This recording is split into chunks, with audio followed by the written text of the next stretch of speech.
କୁଞ୍ଜକାନ୍ତ ଭାଗବତ ପାରାୟଣ ଓ ପ୍ରବଚନ କାର୍ଯ୍ୟକ୍ରମର ପୂର୍ଣ୍ଣାହୁତି ଅନୁଷ୍ଠିତ। ଢେଙ୍କାନାଳ ସହର 39ତମ କୁଞ୍ଜକାନ୍ତ ଭାଗବତ ପାରାୟଣ ଓ ପ୍ରବଚନ କାର୍ଯ୍ୟକ୍ରମ ଚଳିତ ଫେବୃଆରୀ ମାସ 3 ତାରିଖ ଠାରୁ ଆରମ୍ଭ ହୋଇ 10 ତାରିଖ ପର୍ଯ୍ୟନ୍ତ ଅନୁଷ୍ଠିତ ହୋଇଥିଲା। ଅଦ୍ୟ ମଙ୍ଗଳବାର ପୂର୍ଣ୍ଣାହୁତି ଅନୁଷ୍ଠିତ ହୋଇଯାଇଛି।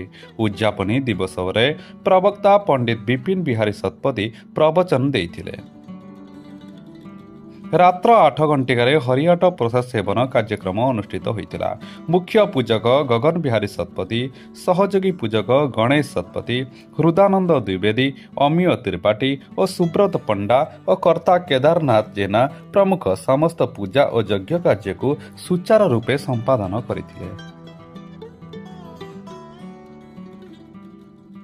सभापति नवकिशोर विश्वाल, उपसभापति शरद कुमार दास, संपादक सर्वेश्वर विश्वाल, कोषाध्यक्ष उमेश कुमार मिश्र, वरिष्ठ सदस्य अपर्ति नायक, श्यामसुंदर रणा, भवानी शंकर त्रिपाठी, विभूतिभूषण महापात्र प्रमुख उक्त कार्यक्रम को सफल करने निमंते सहयोग करथिले। ढेंकानाळ शुभम पाणिक report RM news 8। Sarveswar Biswal Kunjakanta Bhagabata पारायण समितिर संपादक 4-5 वर्ष है संपादक कार्य कर आमर कुंजकांत भागवत पारायण समिति आज 39 वर्ष पदार्पण कर प्रवचन एवं पारायण कार्यक्रम आमर गत 3/2/2026 तारीख ठारू अधिवास हो आमर भागवत पारायण सप्ताह और प्रवचन कार्यक्रम 4/2 पर्यंत 4/2 पर्यंत कार्यकारी है प्रवचन।